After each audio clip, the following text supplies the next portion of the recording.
Good evening, I say, and to you in Australia it is evening. It's afternoon here from Jerusalem. Shalom. We're here to commemorate a very auspicious occasion, as Ron mentioned, the 40th anniversary of the 1967 Six-Day War. You should know that there's an overwhelming amount of media attention on this day. I've come already from an interview with CNN, and I'm en route to several other interviews. The world is intensely interested in this anniversary and looking back over the past 40 years on the ramification of this event, which really shaped the modern Middle East.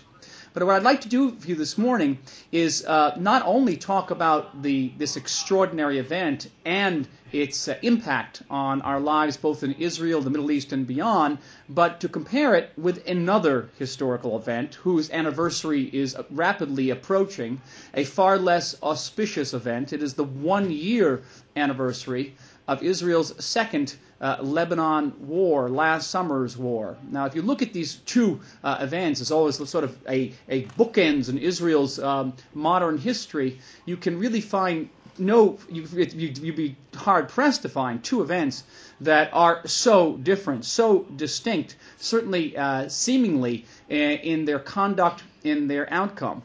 But I think if you'll bear with me, I will be able to point out for you and hopefully convince you that there are some underlying similarities which link these two wars and which I think reflect fundamental, profound aspects of Israel's place in the Middle East and indeed within the world today. But before they do that, let's go back. Let's go back 40 years to an event that I did not take part in. I was a young man and young boy, I should really say, in New Jersey in the United States at the time, the Six-Day War, event, however, that I researched rather thoroughly, looking not just at the Israeli documents, but the American, the Arabic, and Russian documents for the war. Let's look about how that war originated. What was the concatenation of events that led to the outbreak of this monumental crisis? The Six-Day War originated in what I call the context of conflict that was the Middle East in the 1960s. There's a context of conflict in which conflict was occurring at just about every level that a conflict could take place. It was on the international sphere in the Cold War between the United States and the Soviet Union, where the United States was backing certain states in the region, strangely enough not backing Israel at the time. Israel was allied with France, but certainly backing conservative Arab regimes such as Jordan and Saudi Arabia, while the Saudis were supporting the so-called radical Arab regimes, Egypt, Iraq, and Syria. And that international conflict, the Cold War, bled into what was widely known then as the Arab Cold War, in which these Arab radical regimes, such as that, again, of Nasser in Egypt, were battling, sometimes physically, with the conservative regimes of the sheikdoms of the Gulf, of Jordan and Saudi Arabia. King Hussein of Jordan counted no less than 11 assassination attempts against him perpetrated by Gamal Abdel Nasser. And in this Arab Cold War, it was very common for Arab rulers to try to prove that they were good Arab rulers by demonstrating their anti-Zionism and proving to the Arab world that they were better Arab leaders than some of their conservative or radical rivals. And so this regional conflict fed into the bilateral conflict, which was the Arab-Israeli conflict, which on certain levels was like many other conflicts in the world. There was conflicts over demilitarized zones along the borders, questions of refugee rights and obligations, but more fundamentally, it was a conflict that was unlike just about any other conflict at the time, or indeed in history, because it was a conflict in which one side, the Arab side, sought not just to change the regime of its opponent, but to literally eliminate it physically from the world, to wipe it off the map, which meant it was an existential crisis. Now you take all these levels of instability and crisis together, and you have this context of conflict, which is highly flammable, highly volatile and explosive, and it really only takes a little spark to ignite a regional conflagration. And this is precisely what happened in the years, months, and weeks leading up to the 1967 war. Essentially, the Syrian regime, in order to prove that it was a good Arab regime, embarked on a project to divert the Jordan River before it crossed the Israeli border in the north, literally to dry up the state of Israel. This is starting back in 1963. Same time, Syria began to support Palestinian terrorist organizations, one of them known as Al-Fatah, led by a young engineer named Yasser Arafat, that was conducting terrorist operations across the Israeli border. Now, this situation embarrassed both the Jordanian and Egyptian rivals of Syria, and it forced Egypt to form its own straw Palestinian organization known as the Palestine Liberation Organization, PLO, founded by Nasser in 1964. It forced Jordan to host terrorist operations from its territory. And Israel didn't sit back. Israel lashed out. Israeli planes and long-range guns bombed the Syrian diversion project, destroyed it. Israeli paratroopers conducted retaliation raids against the strongholds of the PLO and Al-Fatah across the border. And so there began a series of escalating events that increased the tensions. And then finally, in the spring of 1967, the Soviet Union, in order to undermine American interests in the Middle East, began spreading a rumor that they had learned of a secret Israeli plan to invade Syria. There was actually no basis to this rumor, none whatsoever, but the Egyptian regime decided to take advantage of it. Going back to 1957, at the end of the Suez Crisis, a UN peacekeeping group, United Nations Emergency Force, UNEF, had been placed in Sinai and Gaza and in Sharm el-Sheikh, overlooking the Straits of Tiran, to serve as a buffer between Israel and Egypt. It kept those straits open to Israel's southern port of Eilat, which was vital. It's where Israel got its oil at the time. Nasser of Egypt quickly learned that the Soviet warning was groundless, but he used it anyway as an excuse to evict UNEF from the Sinai Peninsula. And he put in 100,000 of his soldiers in there, thousands of warplanes and tanks. All of the Arab world really engaged in a frenzy of demonstrations calling for Israel's destruction. The Syrians, the Iraqis, even the Jordanians were forced to align with Egypt against Israel. They signed defensive treaties and all declared their intention to wage a war and to throw Israel into the sea. From that point, from mid-May 1967 until the beginning of June, really it was up to the Israeli government to sit and wait and ascertain whether Nasser was going to live up to his promise to destroy the state of Israel. The Prime Minister at the time, Levi Eshkol, gave the United States several weeks to try a diplomatic solution for the project. One of the ideas was to send an international convoy of merchant ships through the Straits of Tiran to break the Egyptian blockade. 26 nations were canvassed about the possibility of joining the convoy. Only one said yes. Could you guess what country that was? It was Australia. Very good. Everyone else turned it down. And so on June 5th, Israel launched a defensive strike. Defensive preemptive strike. It was a very limited surgical operation. It was supposed to take no longer than 48 hours.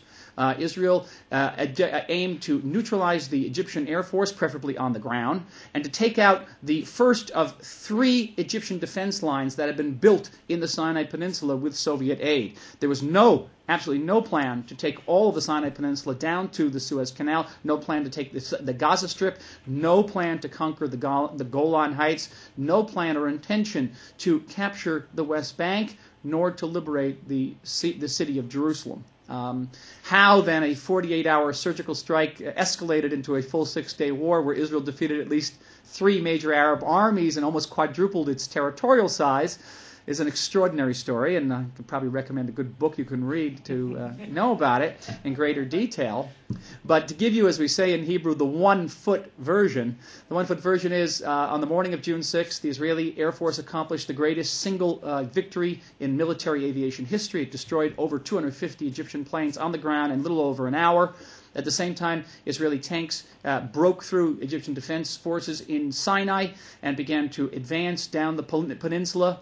At the same time, the Jordanians, ignoring repeated requests by the Israelis to stay out of the war, joined the war. Jordanian gunners just to the east of where I'm sitting now opened fire on the west. Many shells fell in this neighborhood. About 6,000 shells fell on western Jewish Jerusalem on that first morning. Jordanian planes began to strafe the outskirts of Netanya and Hadera. Jordanian long-range guns around Jenin began to shell the outskirts of Tel Aviv.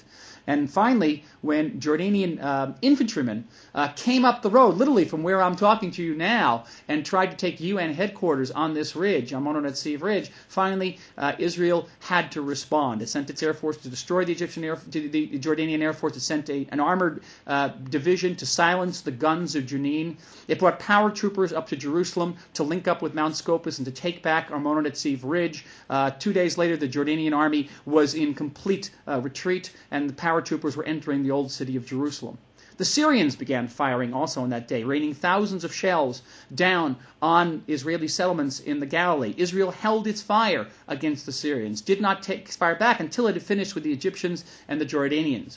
By the third day of the war, the Egyptians had fled across the Suez Canal out of Gaza. Israel had captured the entire Sinai Peninsula, an area 3 times the size of Israel. And the Egyptians were suing for a ceasefire. The Jordanians were suing for a ceasefire. On the last 2 days of the war, Israel turned its attention to Syria, and captured the Golan Heights. Actually, the war was 7 days long. Mount Hermon, the Israeli flag, rose over Mount Hermon on the 7th day of the war. Now, this was really one of the great, if not the greatest, military victory in modern history, certainly. And the impact of that event was just remarkable. The Arab world really went into a tailspin. Secular Arab nationalism was discredited and actually opened the door to the emergence of a new idiom, Islamic extremist idiom. The Palestinians, their identity actually was greatly strengthened by the war. They could no longer look to Nasser for help in liberating Palestine. It's no accident that that same PLO, which had been created as a straw organization by Nasser in 1964, emerges 1 year after the Six-Day War as the most powerful component in inter-Arab politics, and Arafat takes over that organization 1 year later. But the greatest impact, of course, was right here for Israel. Not only Israel had survived the war, and that can't be forgotten as one of the great, if not the greatest, of course, accomplishment of the war. Israel also achieved a strategic alliance with the United States that had never existed before, and the state of Israel had reunited with the land of Israel, with the biblical homeland of Jericho, Bethlehem, Hebron, and of course here in Jerusalem. Now, this has been a source of tremendous controversy ever since the occupation, the settlements. We have to say this. But at the same time, it has infused the Israeli people and indeed the Jewish people through the strengthening of Israel diaspora relationships with a tremendous spiritual, if not physical, strength. Now you flash forward 39 years to the summer of 2006, and we encounter a situation which is profoundly, fundamentally different than that which obtained in the period leading up to the 1967 war. In contrast to 1967, when Israel did not have the strategic relationship with the United States, its ally was France, and the French announced on the eve of the war that they were precipitously switching sides. When Israel in 1967 faced a Soviet bloc, it had no relationship with Communist China, it had no relationships with India. Israel in 2006 had one of, if not the strongest alliance that the United States has ever had with any foreign country. There was no more Soviet bloc. Israel has correct relationships with Russia, very good relationships with Eastern Europe. Israel has excellent relationships with 1.3 billion Chinese, 800 million Indians, very good. Israel probably had better international standing in the 2006 than it has ever enjoyed since the moment of its creation. The Israeli Defense Forces are very strong. The Israeli economy, which was very weak in 1967, was fantastically strong in 2006, one of the fastest growing economies in the world. And even Israel managed to have peace treaties with Egypt and Jordan, treaties that must be said that were a direct result of the 1967 war. Israel had peace in 2006, albeit cold peace, but peace with Jordan and Egypt. It had a quiet border with Syria for the most part. It even had some low-grade relationships with other Arab states in North Africa and the Gulf, many of which were actually openly rooting for Israel to defeat Hezbollah, a branch of Iran in that war. Israel, in contrast to 1967, where Israel faced, again, at least 3 major army, hundreds of thousands of troops, thousands of tanks and warplanes, Israel faced Hezbollah in Lebanon in 2006, a relatively small force with no major armored brigades, certainly no air force to its credit. And the result of this war was far more disappointing on the military level. Now, this is a war which I did not write about, certainly as a historian, but I did participate in. as a reserve officer, and I saw it up close, so I have a different perspective on it. I can only say that some of the military aspects of the war were underreported in the world. In fact, on a purely military basis, Israel won a stunning victory in 2006, almost as stunning as 1967, in the sense that Israel destroyed Hezbollah's entire terrorist mini-state in southern Lebanon, destroyed its headquarters in Beirut. It killed nearly a quarter of Hezbollah's fighting force. That's a very much higher percentage of casualties inflicted on the enemy than we inflicted even in 1967. But politically, tactically, it was a great disappointment for Israel, certainly relative to that of 1967. In contrast to the decision-making and decision-makers of 1967, Israel's decision-making and its political figures in 2006 exhibited tremendous reserve, caution, I would argue over-caution in conducting the war. It refused to take on the Syrians, very much afraid of taking on the Syrians. In fact, every day they broadcast their commitment not to expand the arc of Israeli operations to include the Syrian army. I think it's something you don't want to do in the Middle East. You don't want to broadcast weakness to your principal enemy. Israel, which enjoyed a pretty wide latitude in achieving its military goals in 1967, was prevented from achieving the ultimate political goal of completely disabling Hezbollah by international pressure in 2006.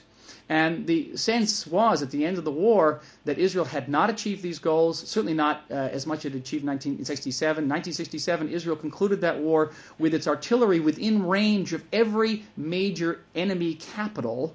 But at the end of the Second Lebanon War in 2006, between 150 and 200 Hezbollah Katyusha rockets were still falling on the north of Israel. The aftermath of the 1967 war, as I told you, was one of tremendous benefits to the State of Israel. We gained a strategic alliance with the United States. We gained the respect of many countries in the world. We gained a peace process, which has continued ever since, and tremendously strengthened relationship with diaspora Jewish communities. In 2006, we found ourselves being condemned by much of the world, strains in the U.S.-Israel relationship, and really in no way could you possibly make the case, seemingly, that there was any similarities between these two wars.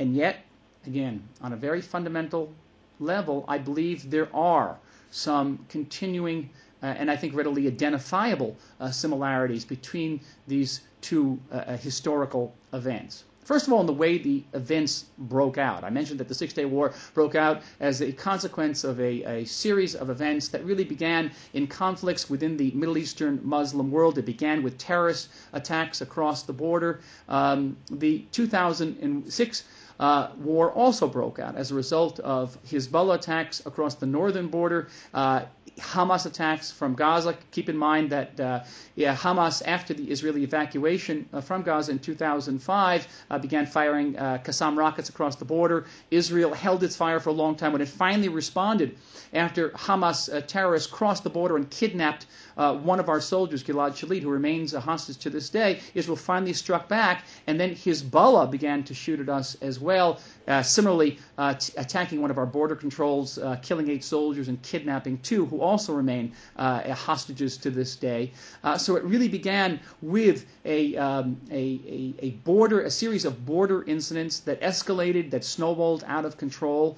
There is if in 1967 secular Arab nationalists were trying to prove that they were better Arabs, today it's Islamic extremists who are trying to prove that they're better Muslims than alls, and trying to up the ante by showing just how good Muslims they are by attacking this Jewish state whose existence they continue to reject. And here's another similarity.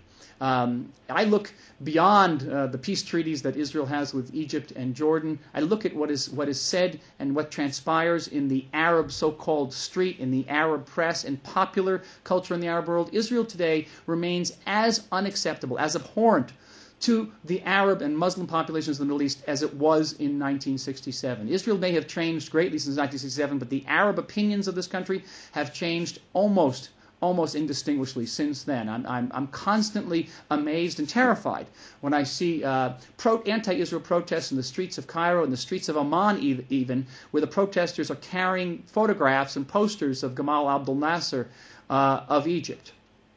And another similarity in the nature of the threat facing the state of Israel.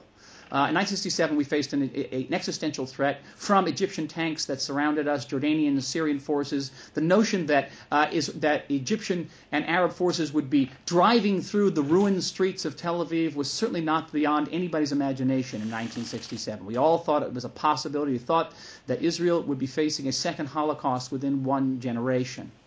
And 2006, though we faced a much smaller physical conventional enemy on our northern border, the threats to the state of Israel remain as existential, as total, as mortal as they were in 1967. Keep in mind that in contrast to 1967, today almost all of our enemies possess arsenals of hundreds, if not thousands, of ballistic missiles with chemical and biological warheads. Within 2 years, according to Israeli calculations, the Iranians will have strategic capabilities, a nuclear bomb as well. And very quickly, we learn how border incidents, clashes with one state or another, can escalate into a regional conflagration. The same dynamic holds today. Just last week, I was participating in an Israeli army exercise in which a border attack on the Gaza Strip, again, escalated into a regional conflict in which the Syrians and the Iranians got involved, and missiles were soon falling on Haifa and Tel Aviv with thousands of Israeli casualties. So the Israeli army understands that the dynamic has not changed at all since 1967. And I can only leave you with the terrible thought that were war to break out as it did in 1967, a similar war today, it may not take 6 days, it could take all of 6 minutes. Which brings me to the final similarity between the war, and I think this is the most salient, the most important for our purposes. In 1967, there was a general call-up of the Israeli reserves. And there was a tremendous amount of tension back then. Many Israelis were afraid that the state would not succeed. Many got onto planes and left the country. There was a popular joke that was floating around back then. The last person out of Lod Airport would kindly close the light. There was an impressive response to this reserve call-up in 1967, but it wasn't a 100% response. Last summer, during the Second Lebanon War, there was also a general call-up reserves, and more than 100% of the reserves reported for duty. That means that people who were not even on the roster, not even on the muster list for reserve duty, reported for reserve duty, left their families, left their vacations, in my case, to go off and defend and perhaps die for their country, fighting against Hezbollah in Lebanon. And I think that, in contrast about so much what has been written and said about how Israel is no longer a collectivist society, no longer a voluntarist society, it's become capitalist, a me-generation society, that Israeli citizens today are every bit, if not more, committed to their national survival, their defense, to the meaning of this country than they were in 1967. And so, though we face many of the same challenges, the same threats, the same dynamics in the Middle East, and the Middle East remains a highly volatile, inflammable, and unpredictable context of conflict, very similar to the one we had in 1967, so too do the Israeli people continue to exhibit the resilience and the commitment and the belief to defend this country and to ensure our survival through whatever crises arise to challenge it. Thank you.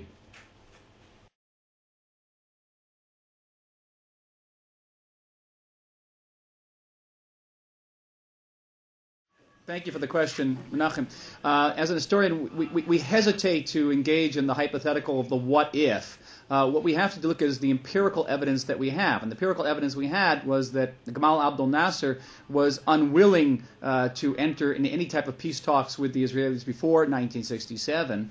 I think that without the trade-off of the Sinai, and one could even say without the Yom Kippur War, which restored some element of honor to the Egyptians, and the Yom Kippur War was, of course, an outgrowth of the 1967 war, that I doubt whether the State of Israel and Egypt would have signed a peace treaty when they did in 1979, that the terms of the treaty were what they were, and that is that Israel was able to give back the Sinai to Egypt and achieve what was essentially a separate peace treaty with Egypt. P.S. I think also the fact that Pan-Arabism, Nasserism, was discredited by the Six-Day War enabled Egypt to exhibit an element of Egyptian nationalism separate from Arab nationalism that facilitated the signature of a separate agreement between Israel and Egypt. You remember there were two Camp David Accords. One was for the Egyptian-Israeli peace. The other one was the comprehensive framework for peace. And I think Sadat was able to do that because of Israel's victory in the Six-Day War.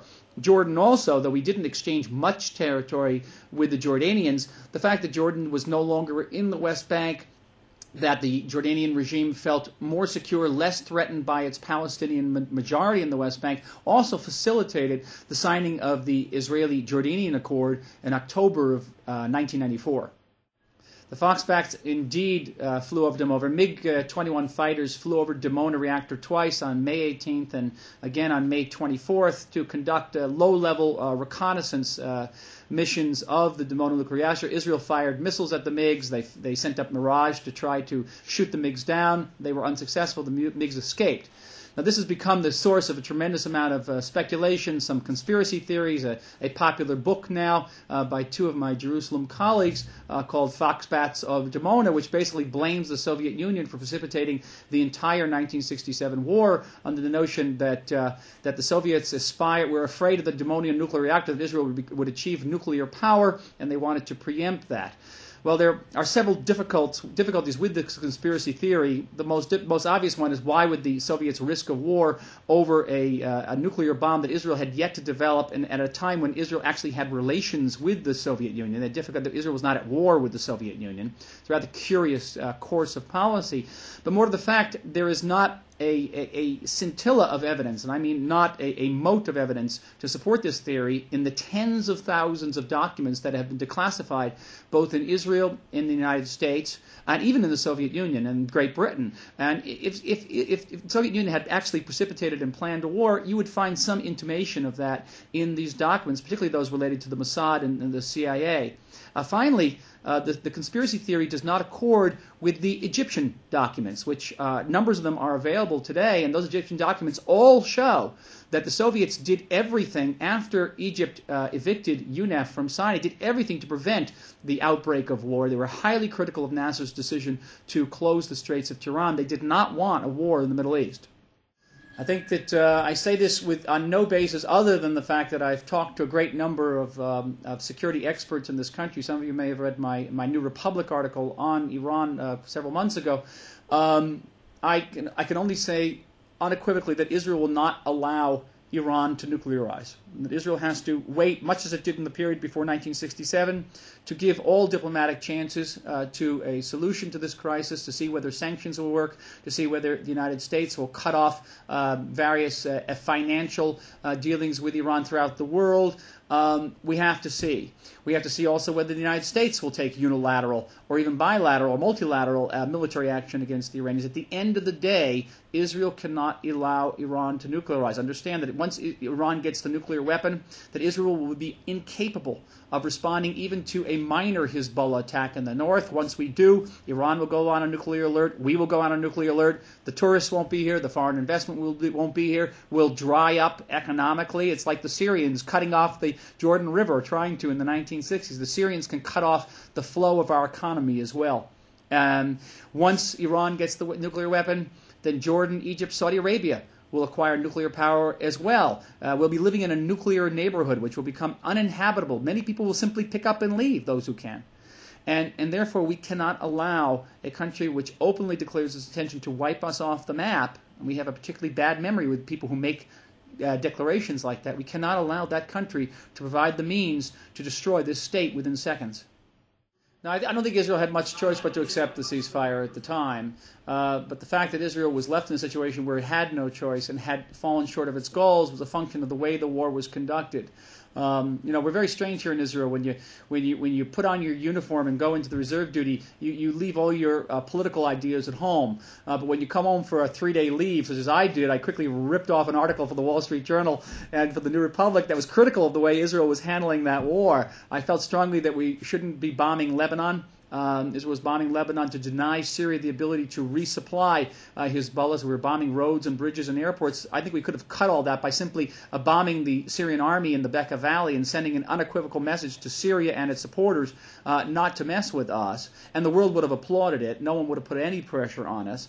And we could have gotten at Hezbollah that way. That was one of the many ways that we did not conduct this war correctly. We also didn't send in ground forces, and when we did send them in, we didn't send them in correctly, and we had an over-reliance on the Air Force to take out short-range Katyusha rockets, which they could not do.